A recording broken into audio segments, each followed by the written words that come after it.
माफ कर दो मालिक, मुझसे बहुत बड़ी भूल हो गई है। इस बड़ी सी भूल की छोटी सी सजा तो होनी चाहिए ना। अपने संगोछे से मेरे पैर की चप्पलें साफ कर ले।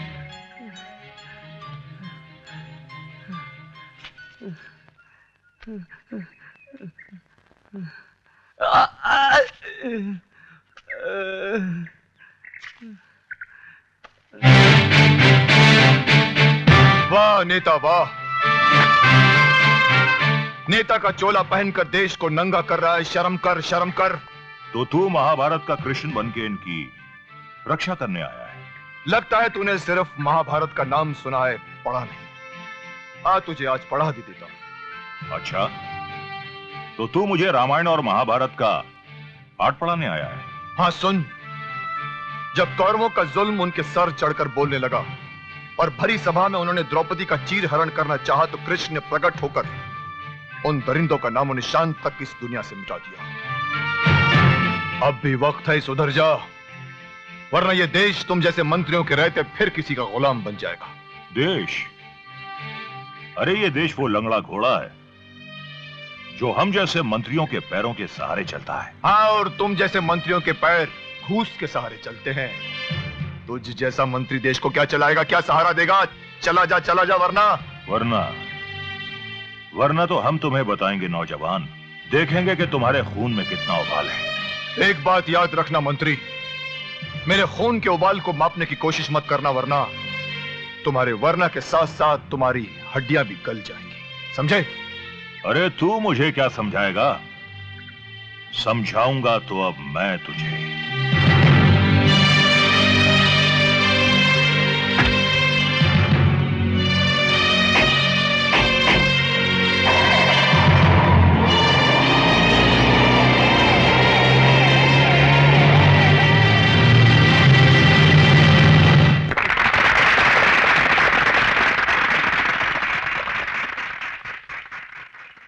प्यारे भाइयों बहनों, आपका ये प्यार, ये ख्याल देखकर मेरी आंखों में खुशी से आंसू आने लगे।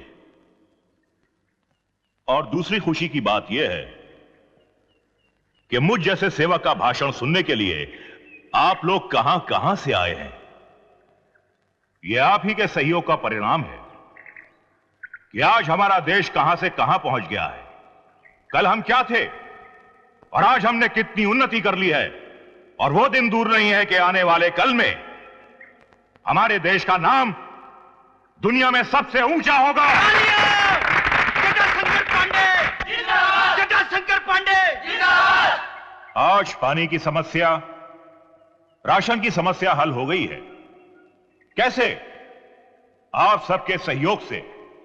और सच मानिए तो मैं अब भी पूरी तरह संतुष्ट नहीं हूं। अगले चुनाव के परिणाम के बाद मेरा सबसे पहला काम होगा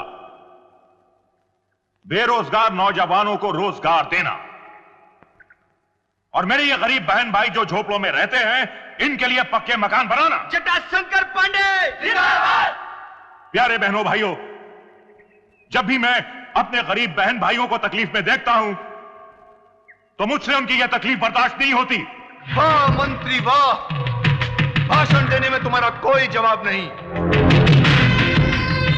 अरे क्यों इन गरीबों को महलों के ख्वाब दिखा रहे हो? क्यों इनके झोपड़ों को जलाकर राख कर देना चाहते हो? गरीब लोगों को अपनी गाड़ियों में बिठाकर उनके जख्मों पर मरहम लगाने के बजाय नमक लगाकर कब तक बेवकूफ बनाते रहोगे तुम इन लोगों को?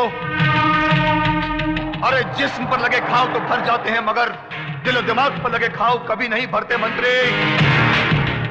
कब तक इस भोली भाली जनता को अपने जान में फंसाकर इनके रगों में बहते हुए इनकलाब के खून को पानी बनाते रहोगे तुम? भाइयों, देखा आपने, लगता है इस गुंडे को विपक्षी दल ने हमारी सभा भंग करने के लिए भेजा है। इंस्पेक्टर मुंह क्या देख रहे हो? उठाकर बाहर फेंक दो इसे। अरे चुनाव से पहले बहुत लूटा है मंत्री तुमने इस भोली भाली जनता को, और इनके पास ऐसा कोई रास्ता नहीं, ऐसी कोई अदालत नहीं जहां तुम्हें खदेड़ कर ला सके और पूछ सके कि क्या हुआ उन वादों का जो तुमने जीतने से पहले इनसे किए थे। ले जाओ ऐसे। अरे मेरी एक बात कान खोलकर सुन ले मंत्री, तुम्हारी असलियत जानने के बाद ये लोग तुम्हें वैसे ही खदेड़ देंगे जैसे विदेशियों को इस देश से खदेड़ दिया गया था। याद रखना मेरी बात, याद रखना मंत्री, याद रखना मेरी बात, याद रखना। अरे बैठो भाई, एक विरोधी दल का आदमी आपको भड़का रहा है।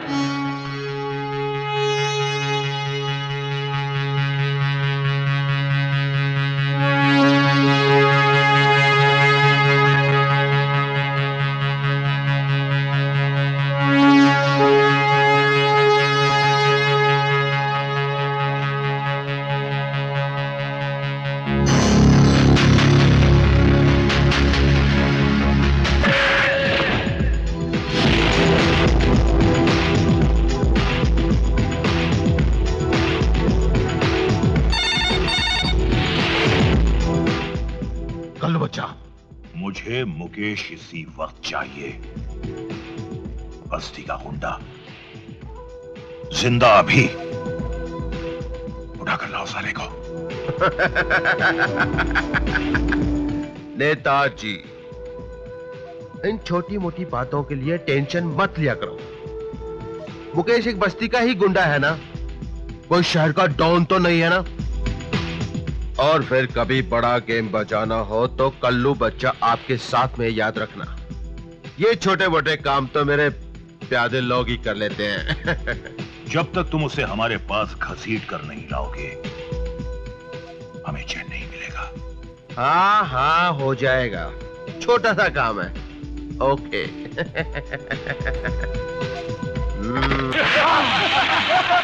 हेलो,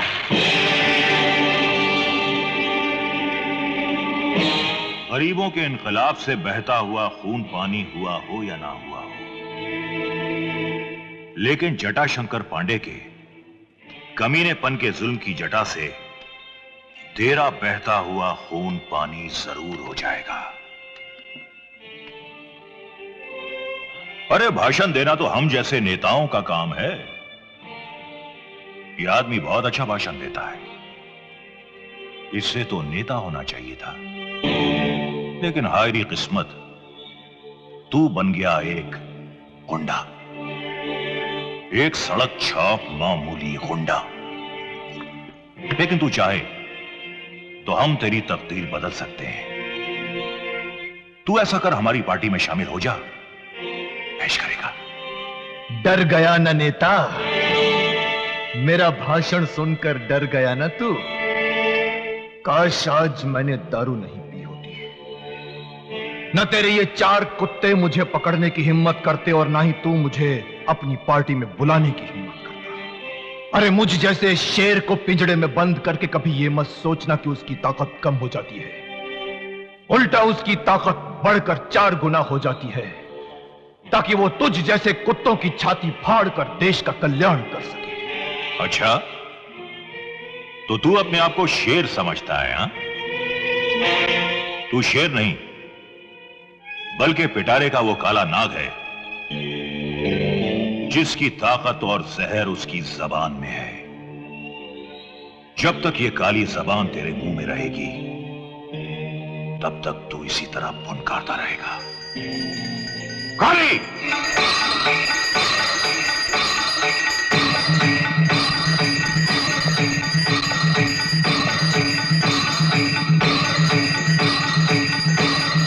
हमें इसकी जबान अच्छी नहीं लग रही।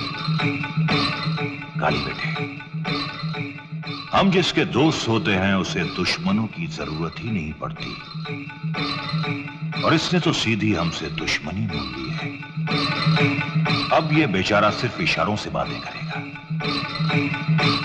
लोग इस पर तरस खाएंगे और हम कहे कहे लगाएंगे।